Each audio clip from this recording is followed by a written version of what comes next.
কাঁচা আম দিয়ে মসুরি ডালের খুবই মজাদার রেসিপি তৈরি করে দেখাবো।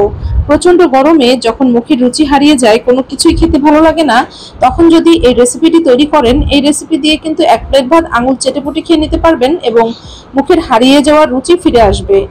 কাঁচা আমের মৌসুমে কাঁচা আম দিয়ে মসুর ডাল রান্না করে না এমন লোক খুঁজে পাওয়া খুবই দুষ্কর, কিন্তু অনেকেই কাঁচা আম দিয়ে ডাল রান্না করতে গিয়ে ডাল বেশি টক করে ফেলে। তো আজ আমি আপনাদেরকে পারফেক্ট কাঁচা আম দিয়ে মসুর ডালের রেসিপি তৈরি করে দেখাবো। আপনারা যদি আজকের এই রেসিপিটি সম্পূর্ণ দেখেন, আপনাদের কাছে ভীষণ ভালো লাগবে। তো চলুন দেখে নেই খুবই মজাদার এই রেসিপি সহজেই কিভাবে তৈরি করছি।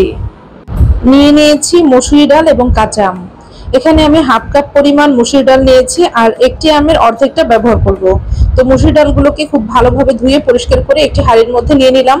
হাঁড়ির মধ্যে দিয়ে দিচ্ছি পর্যাপ্ত পরিমাণ পানি। তো ডালগুলোকে খুব ভালোভাবে প্রথমেই সেদ্ধ করে নিব।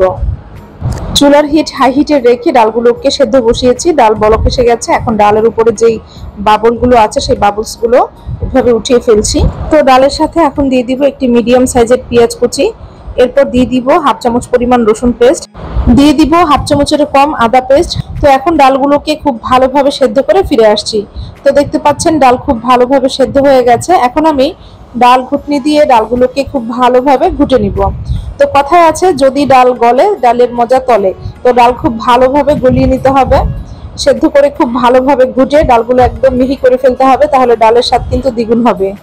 ডাল ঘুটনি দিয়ে ডাল খুব ভালোভাবে ঘুটে নিয়েছি। এখন দিয়ে দিব স্বাদ অনুযায়ী লবণ, দিয়ে দিব 1/4 টিস্পুন হলুদের গুঁড়া, দিয়ে দিব হাফ চামচ পরিমাণ জিরার গুঁড়া, দিয়ে দিব খুবই সামান্য একটু তেল যাতে ডাল কালো না হয়ে যায়। এই পর্যায়ে দিয়ে দিব একটা টমেটো। তো টমেটোটা সম্পূর্ণ অপশনাল, আপনারা চাইলে স্কিপ করতে পারেন।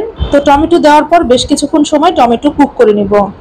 তো টমেটো কিন্তু 50% কুক হয়ে গেছে। তো এই পর্যায়ে এখানে আমি কেটে নেওয়া আম দিয়ে দিচ্ছি। এখানে আমি একটা আমের অর্ধেকটা নিয়েছি।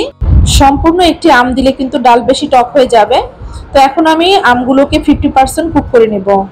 আম যদি 100% কুক করেন, সেক্ষেত্রে কিন্তু ডাল খেতে টক হয়ে যাবে, আম একদমই গলে ডালের সাথে মিশে যাবে। তাই আম সম্পূর্ণ কুক করা যাবে না। তো আম কিন্তু 50% কুক হয়ে গেছে। তো এখন আমি চুলার হিটটাকে বন্ধ করে দিব। ডালের যে গরম থাকবে সেই গরমে কিন্তু আমটা 100% কুক হয়ে যাবে। তাই অবশ্যই 50% কুক অবস্থায় ডালের হিট বন্ধ করে দিতে হবে। তো এখন আমি একটি প্যান নিয়েছি। প্যানের মধ্যে পরিমাণ মতো তেল দিয়ে দিলাম। তেল খুব ভালোভাবে গরম করে এর মধ্যে আমি 1/4 টিস্পুন সরষে দিয়ে দিচ্ছি। এটা সম্পূর্ণ অপশনাল, আপনারা চাইলে স্কিপ করতে পারেন। 2টা শুকনো মরিচ দিয়ে দিলাম। শুকনো মরিচ হালকা করে ভেজে নিব। এরপর এখানে একটি বড় সাইজের দেশি রসুন কুচি করে কেটে নিয়েছি। এরপর এখানে একটি বড় সাইজের পেঁয়াজ কুচি দিয়ে দিলাম। এরপর দিয়ে দিব কাঁচামরিচ। তো সবগুলো উপাদান খুব ভালোভাবে গোল্ডেন ব্রাউন করে ভেজে নিব। পেঁয়াজ, রসুন, কাঁচামরিচ গোল্ডেন ব্রাউন করে ভেজে নিলাম। এখন সেদ্ধ করে নেওয়া আম এবং ডাল দিয়ে দিচ্ছি।